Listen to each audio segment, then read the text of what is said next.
इसी जरा कच्चे तेल की स्थिति पे भी निगाह डाल लेते हैं। यहाँ मतलब जो भू-राजनीतिक तनाव, जियोपॉलिटिकल टेंशन्स वगैरह की हम लोग बात करते हैं, उसका असर हमें गोल्ड, सिल्वर में तो दिख रहा है, लेकिन कच्चे तेल को इससे लगता है बहुत ज़्यादा लेना-देना अभी नहीं लग रहा है।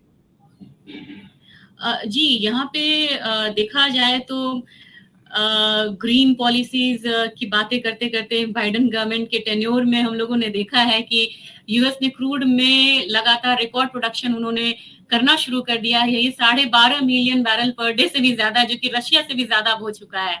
तो मेरे ख्याल से यूएस ने रिकॉर्ड प्रोडक्शन यहाँ पे किया है। डिमांड साइड से बहुत ज़्यादा यहाँ पे उम्मीद नहीं है।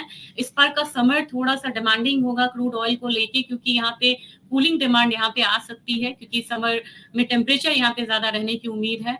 और जो जियोपॉलिटिकल टेंशन्स है वो समय-समय पे यहाँ पे आते रहते हैं, एस्केलेट होते हैं, लेकिन अभी तक बहुत ज़्यादा रिएक्शन नहीं दिया। अगर ये पहले की बात होती तो शायद $100 यहाँ पे क्रॉस कर गया रहता, अगर इकट्ठे 2 वॉर होता और इतनी ज़्यादा स्ट्राइक्स होती। तो मेरे ख्याल से अभी इसलिए भी नहीं हो रहा है क्योंकि जो इनका चैनल्स हैं, जो ट्रांसपोर्ट चैनल्स हैं, वो अभी सुरक्षित है, वहाँ कोई दिक्कत नहीं है। तो जब तक ट्रांसपोर्टेशन पे कोई दिक्कत नहीं है, सप्लाई साइड पे, जो हम लोगों ने यूक्रेन के समय में आता हुआ देखा था कि रेड सी में किस तरीके का क्लैशेस वहाँ पे थे, तब तक मुझे लग रहा है कि क्रूड में बहुत बड़ी मूव यहाँ पे नहीं रहेगी। नीचे की तरफ मुझे लग रहा है कि $84 एक बार कूल ऑफ होके प्राइसेस आ सकता है, और अपसाइड जो है वो $92 तक यहाँ पे हो सकता है। तो मेरे ख्याल से जब तक ये थोड़ा-सा टेम्परेचर बहुत ज़्यादा पीक समर में हम नहीं जा रहे हैं, तब तक नीचे एक करेक्शन ले सकता है इंटरनेशनल मार्केट में, और $85-84 तक हम एक्सपेक्ट कर सकते हैं कि क्रूड ऑयल यहाँ पे करेक्ट होके नीचे आ सकता है। लेकिन यहाँ पे क्रूड ऑयल में अनसर्टेनिटी बहुत ज़्यादा है। अगर स्ट्राइक्स होते हैं और चैनल्स बंद होते हैं, सुएज कैनाल है, पनामा है यहाँ पे, या हॉर्मुज है, वहाँ पे अगर कोई दिक्कत आती है, तो जाके स्पाइक्स देखने को यहाँ पे मिल सकता है। डिमांड इतना ज़्यादा अभी इफेक्टिव नहीं है जितना कि सप्लाई साइड इफेक्टिव है। सप्लाई साइड डोमिनेटिंग है अभी। तो सप्लाई साइड में जब तक गड़बड़ी नहीं आएगी, अकेला डिमांड क्रूड प्राइसेस को यहाँ पे बढ़ा नहीं सकता। जी, तो नियर टर्म का एक रेंज तो आपने बता दिया 84 से 92 का, लेकिन अगर हम इसे थोड़ा यहाँ से 12 महीने के बारे में सोचें, तो क्या बड़ी रेंज दिखती है और दिशा क्या रहेगी? थोड़ा डिफिकल्ट है सर कहना, क्योंकि जियोपॉलिटिकल टेंशन्स के बारे में हम नहीं जान रहे हैं। लेकिन जितना प्रोलॉन्ग हो रहा है वॉर यहाँ पे, और जितनी कंट्रीज वो वॉर में नहीं आ रही है, लेकिन वॉर लाइक सिचुएशन है, वो प्रिपरेशन ऐसा कर रही है, तो एक वॉर प्रीमियम इसे बहुत ज्यादा नीचे नहीं आने देगा।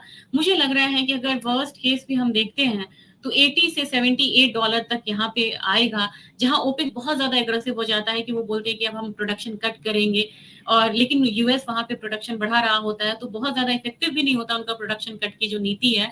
तो मेरे ख्याल से वर्स्ट केस में भी मुझे लग रहा है कि $78 तक जाएगा, और अगर हम हायर साइड बोले तो मुझे लग रहा है कि $95 हो सकता है in case of supply disruptions.